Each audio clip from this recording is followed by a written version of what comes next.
Closing on a home, make sure you avoid these 4 things.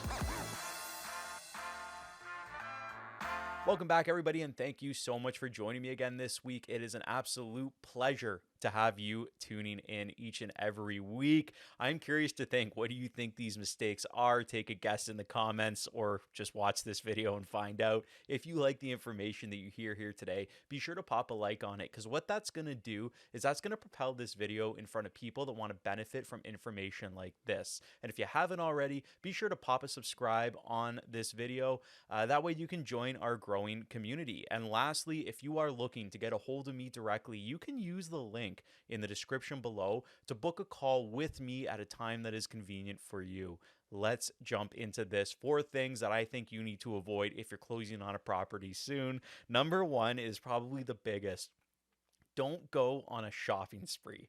All right. And I mean, by that, I don't mean, don't go out and buy a bunch of pants, shirts, and stuff like that. But don't be looking at stuff like new cars. If you finance a new car between when you get pre-approved for the deal, or when you're approved for the deal, and your closing date, that can throw off your approval and really throw a wrench in things. So don't go on a shopping spree. Number 2, don't quit your job.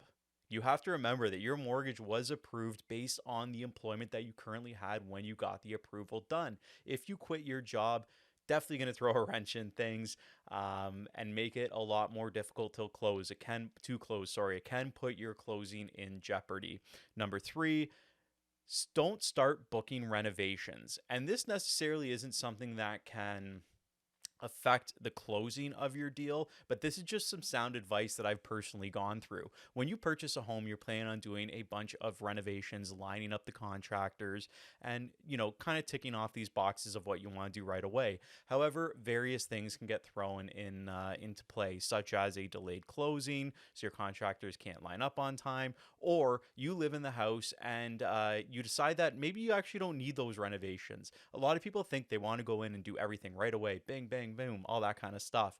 But then you actually get into the property, you live in it for a little while and realize, you know what, we don't need to spend that money. We can actually use it and maybe improve something else in the property that'll increase the resale value. I always recommend just sitting in a home for a little bit, seeing what you like, what you don't like, so you can do the renovation that you want that's most functional for the space, as opposed to a renovation you thought you wanted, and then in a year or 2 years later, you're ripping out what you did and changing it again. So you kind of want to get used to the flow of your house and how it fits.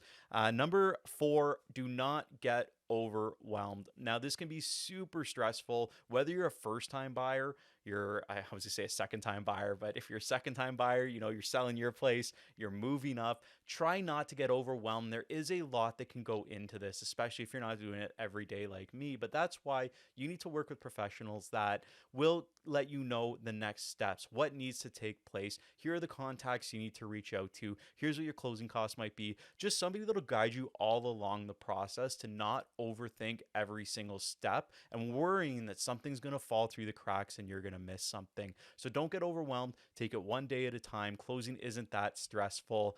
It should be one of the happiest days of your life when you close on your property and it becomes your home. Definitely very exciting. Anyways, those are 4 things that I think you should avoid if you're closing on a property. Thanks for tuning in again this week, and I look forward to checking in with you again next week.